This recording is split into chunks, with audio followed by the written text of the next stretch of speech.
Palavra de Lucas 4, eu vou ler para vocês.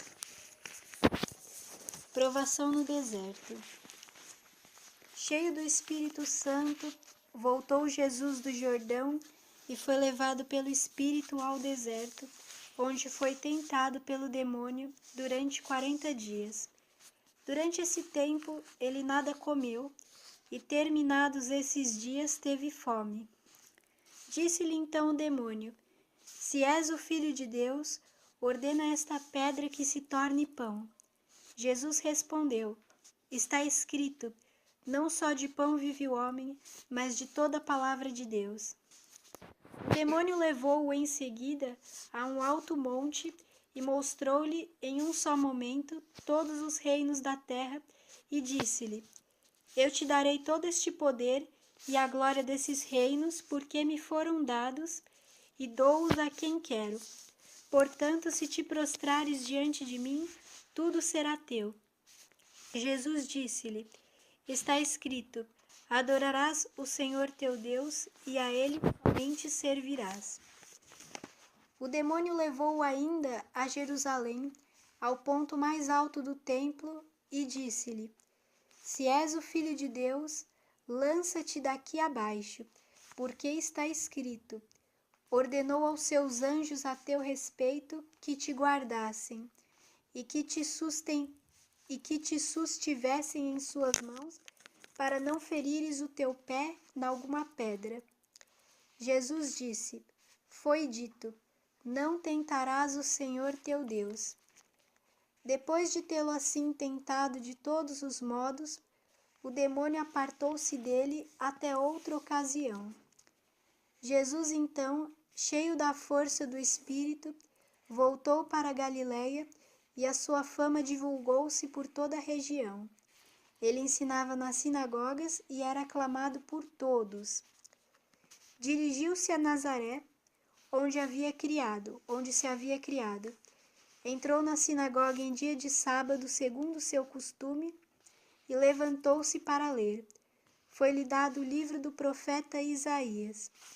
Desenrolando o livro, escolheu a passagem onde está escrito: O Espírito do Senhor está sobre mim, porque me ungiu e enviou-me para anunciar a boa nova aos pobres, para sarar os contritos de coração, para anunciar aos cativos a redenção, aos cegos a restauração da vista, para pôr em liberdade os cativos, para publicar o ano da graça do Senhor. E, enrolando o livro, deu ao ministro e sentou-se. Todos quanto estavam na sinagoga tinham os olhos fixos nele. Ele começou a dizer-lhes: Hoje se cumpriu este oráculo que vós acabais de ouvir.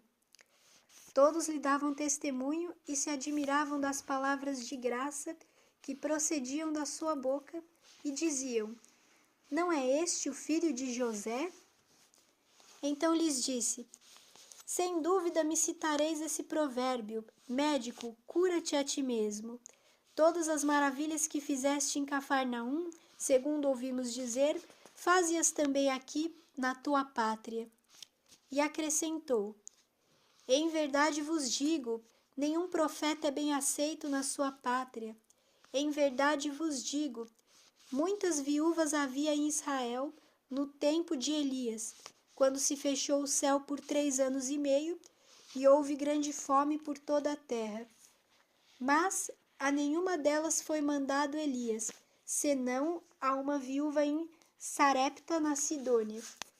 Igualmente havia muitos leprosos em Israel no tempo do profeta Eliseu, mas nenhum deles foi limpo, senão o sírio Naamã. A essas palavras encheram-se todos de cólera na sinagoga. Levantaram-se e lançaram-no fora da cidade, e conduziram-no até o alto do monte sobre o qual estava construída a sua cidade, e queriam precipitá-lo dali abaixo. Ele, porém, passou por entre eles e retirou-se. Desceu a Cafarnaum, cidade da Galiléia, e ali ensinava aos sábados. maravilhavam-se da sua doutrina, porque ele ensinava com autoridade.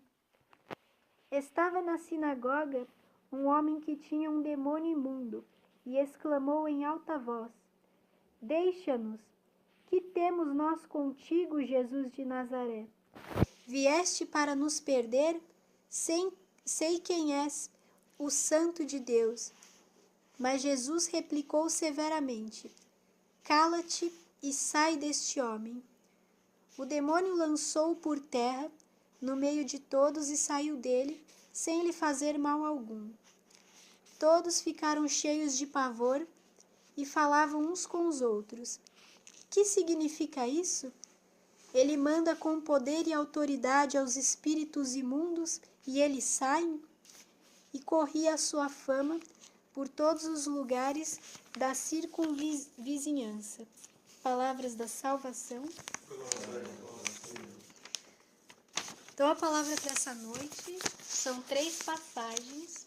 A de Jesus no deserto, quando Jesus inicia a sua pregação, e essa cura do endemoniado.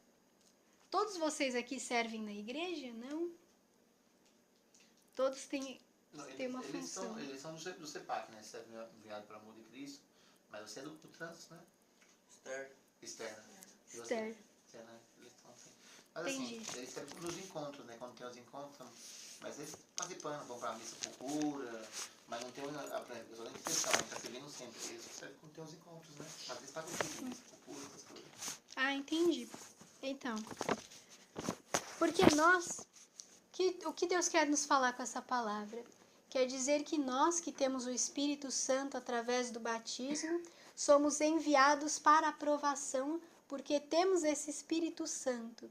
Recebemos esse Espírito, pois Jesus, cheio do Espírito, foi conduzido até o deserto. Então, quando o Espírito nos conduz, nós vamos para a aprovação.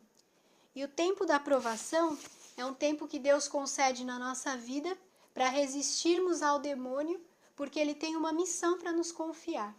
Ele tem algo para dar na nossa mão, e esse algo só pode vir na nossa mão quando nós aprendemos a passar na provação. Então, se esse tempo de provação na sua vida, porque muitos aqui vivem um combate espiritual, é para você aprender a lidar com o que Deus quer te entregar. Deus quer lhe entregar mais. Deus quer dar na sua mão mais. Por isso ele te põe na prova, para que você aprenda a cuidar do que é dele, agora, nesse momento. E Jesus, quando Jesus venceu o demônio no deserto e ele voltou, ele era uma pessoa totalmente dócil ao Espírito Santo. Ele era uma pessoa mais cheia do Espírito Santo. Ele era uma pessoa plena do Espírito. O que Deus mandava Jesus fazer, Jesus fazia. Sem medo, sem vergonha, Deus mandava, ele ia. Assim Deus quer fazer com você também, quando ele te põe em retirada, em marcha para esse deserto. Que significa o quê? Deserto é um lugar retirado.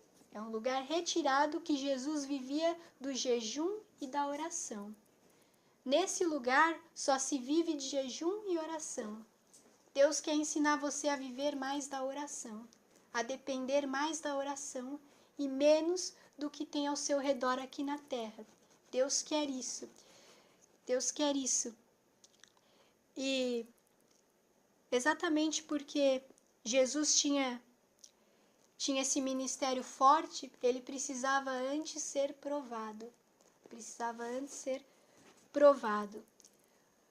Quando Jesus volta e começa a exercer o seu dom, porque agora depois da aprovação ele já está totalmente pleno do que Deus quer fazer com ele, muitos começam a segui-lo? Sim, muitos começam a segui-lo.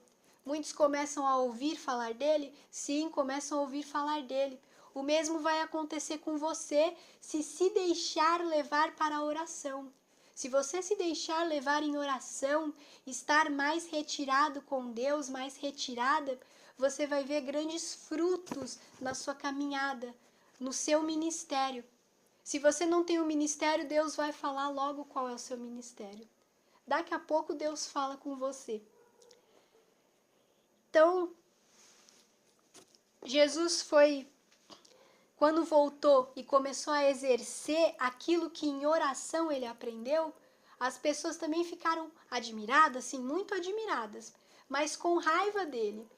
Isso significa que na sua vida, depois que você começa a adentrar na caminhada da oração, no combate da oração, vão ter pessoas que vão aparecer com raiva de ti, querendo te atirar para baixo, como queriam atirar Jesus do penhasco para baixo. Vão fazer isso, mas aí você vai fazer como ele, vai passar por meio dessas pessoas e continuar o seu caminho. E que caminho é esse que Deus quer que você continue? Essa retirada com a vida de oração. Me retirar das coisas da terra com a vida da oração. Me retirar do pecado com a vida da oração. Quando você se retira para um deserto, quando você se retira para a vida espiritual, para uma vida mais espiritual, você precisa se desprender do que fica na superfície. Você precisa se desprender. Uma coisa que Deus quer quebrar o cativeiro de nós, de você, é a família. A família, ela constitui uma amarra para as coisas de Deus. A família, ela em certo momento, ela nos impede de caminhar, porque se eu vou para o deserto, a minha família fica fora. É eu que estou adentrando naquela localidade, a família está lá, vivendo a vida dela. Como que é isso? Jesus quebrar esse cativeiro? Porque um profeta, ele não é bem aceito na sua pátria. Aqui diz. Aí Jesus, para exemplificar, ele vai contar. No tempo do profeta Elias, Elias era um grande profeta. Existiam muitas viúvas na terra de Israel. Na terra em que Elias morava, muitas viúvas existiam. Muitas eram suas irmãs de pátria, tinham a mesma nacionalidade que ele. Mas o profeta não foi enviado a nenhuma delas, nenhuma da sua terra. Foi enviado a uma estrangeira. Ele saiu do seu país e foi para outro lugar. Foi enviado a um estranho, a uma pessoa estranha.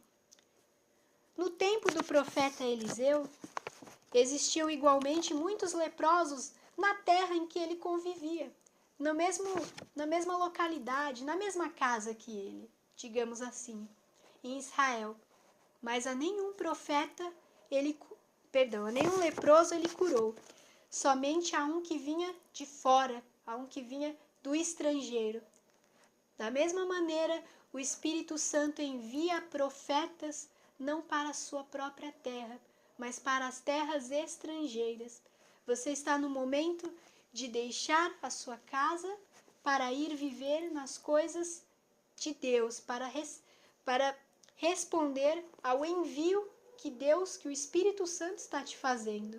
Se desprender das pessoas que estão ainda te atando, não estão te deixando caminhar na vida do Espírito Santo. Muitos se perguntam, qual é o meu chamado? O que eu vou fazer na igreja? Eu quero servir a Deus. Deus manda dizer claro para você que você é profeta. Você é para levar a palavra dele, para levar a mensagem dele. Você tem que falar da palavra dele. Esse é o teu chamado. Você pode ter outros chamados junto disso, mas o principal, você está sendo constituído aqui profeta. Profeta. E um profeta não é bem aceito na sua pátria. Porque Jesus vai falar em João 15:18, se o mundo odiou a vós, saiba que odiou a mim primeiro. Porque se vocês fossem do mundo, o mundo vos amaria como sendo seus. Mas vocês não são do mundo, então se preparem, porque o servo não é maior que o seu senhor. Se me perseguiram, irão perseguir a vós. Mas também, se guardaram a minha palavra, irão guardar a vossa palavra. Irão guardar a vossa. Aí Jesus continua em Mateus 10:34. Julgais que eu vim trazer paz à terra? Não, eu vim trazer a espada. E quando essa espada, que é o evangelho, a espada de dois gumes, começar a transparecer no seu testemunho de vida, no seu testemunho dos seus lábios, você pode ter certeza, vai acontecer aquilo. De agora em diante, numa mesma casa, 2 estarão contra 3 e 3 contra 2. A mãe contra a filha contra a mãe, a sogra contra a nora e a nora contra a sogra.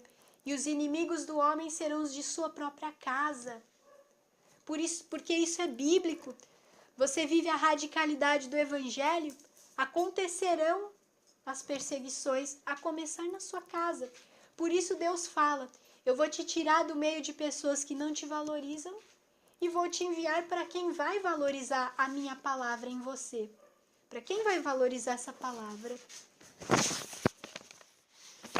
Para quem vai reconhecer essa palavra em você? Para quem vai reconhecer. Agora você é chamado a ser um profeta autêntico do Senhor.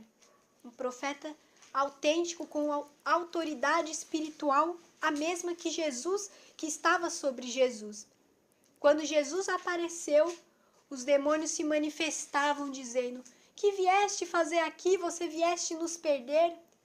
Assim, quando você caminhar, quando você for enviado, quando você for enviada, porque pela força da sua oração, porque você responde a Deus em oração, você dá o seu sim em oração, os demônios também têm que te temer, têm que ter medo de você. Não é você que tem que ter medo deles.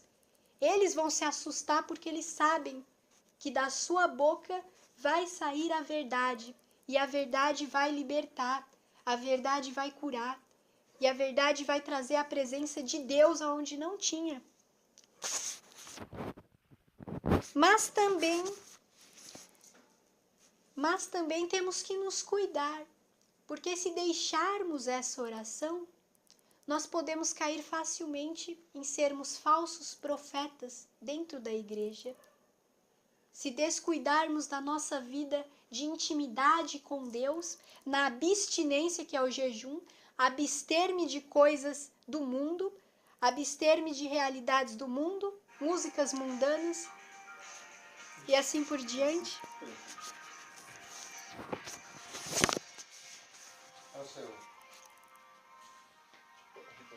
Abster-se de realidades do mundo, se nós não cuidarmos disso, podemos cair em ser falsos profetas.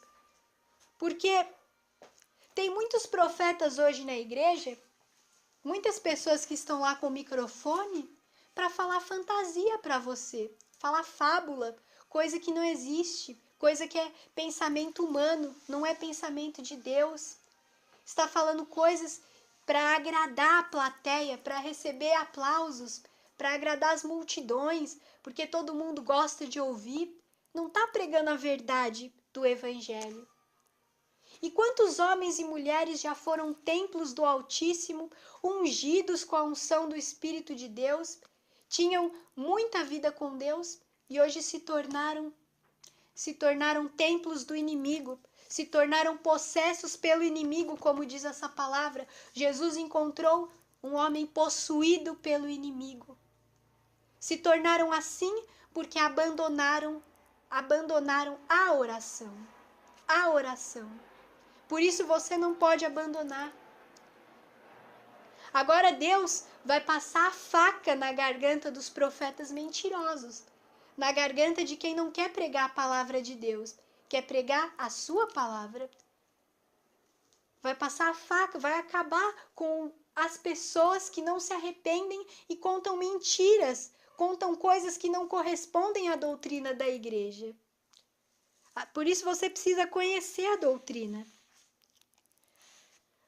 Mas quando Jesus chega, Jesus liberta desse espírito imundo que possui as vidas.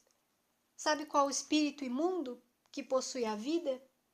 A impureza sexual, a malícia, as relações sexuais antes de um matrimônio. Jesus veio libertar disso aqui. Jesus está quebrando isso, está tocando pessoas que vivem essa realidade do